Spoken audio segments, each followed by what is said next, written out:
Kia ora, I'm Joanna Santa Barbara, co-chair of Nelson Tasman Climate Forum. I want to tell you a little about this forum, hoping that our experience might be useful to you.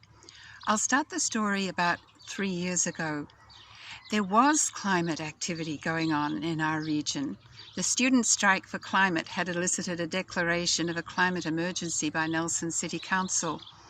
A small think tank group, Zero Carbon Nelson Tasman, saw the need for a big tent coordinating group for climate action and set about bringing this about. There were months of talking to the two councils, Nelson and Tasman, and the 8 iwi of the region. It was judged essential that the structure of the new forum be a form of co-governance with iwi. Eventually, a charter was agreed to, affirming the purpose of the forum to weave the community together for urgent climate action, mitigation, adaptation, working for a just, equitable and resilient society. Note the scope of our actions, extending to the rights of all living organisms, including humans. This was one of the points where Te Ao Maori values influenced our shaping of our purpose. Our scope has also enlarged in another interesting way. We invited Bill Rees, one of the founders of the ecological footprint idea, to speak to us. He spoke about climate change as a symptom of a larger problem, human ecological overshoot, our transgression of planetary boundaries in terms of climate systems, biological systems, flows of nitrogen and phosphorus, and others. Many members of the forum have adopted this understanding into their approach. Our focus is largely regional, but also national, where the relevant systems are at that level. Our structure comprises 2 co-chairs, one from iwi and one from tau iwi, non-iwi, and a leadership group of 16. 4 seats for iwi reps, seats for 1 councillor and 1 staff member from each of the 2 councils.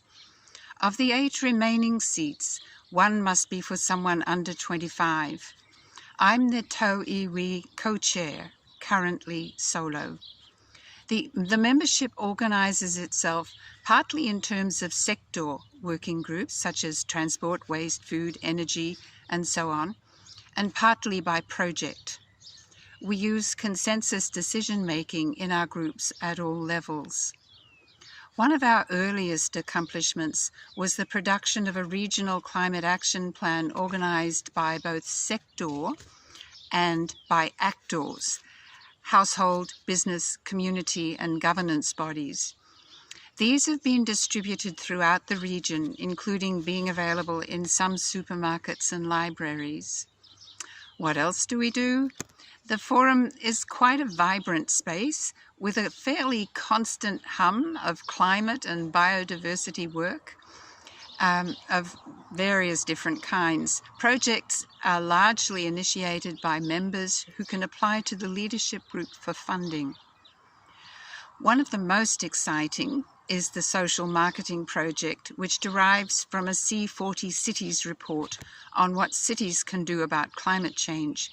It promotes 6 areas of change under the following slogans: end clutter, dress retro, eat green, travel fresh, holiday local, change the system. Altogether, less stuff, more joy. And we're thinking of adding a 7th about protecting biodiversity. The website for this project gives it the potential of being a national project on lowering consumption. There's nearly always a submission going on, responding to national or local government policy drafts. We were active in the local government elections, running Meet the Candidates events in both of the electorates. We run a monthly repair cafe. We recently prepared a report on optimal processing of organic waste in the region.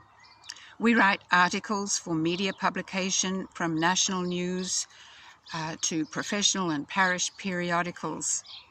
We take our message to fairs and festivals and also run our own events. We run educational webinars. Our work with councils is an important feature. Council staff are very collaborative, sometimes consulting with us early in policy processes, often ready to help us with our work. Nelson City Council has funded us with $100,000 a year for our first 3 years, and we receive funding from other sources and from member donations. This enables us to employ 3 part-time people as coordinator, communications manager, and volunteer placement and project support manager. Our largest resource, however, is the time, passion, and creativity of volunteers. We have soft success criteria, but we'd really like to mark success by hard criteria, such as 10% decrease in greenhouse gas emissions each year, a percentage increase in biodiversity health each year, alongside maintenance and better distribution of human well-being. But we haven't attained this measurement capacity yet. We're working on it. Thank you.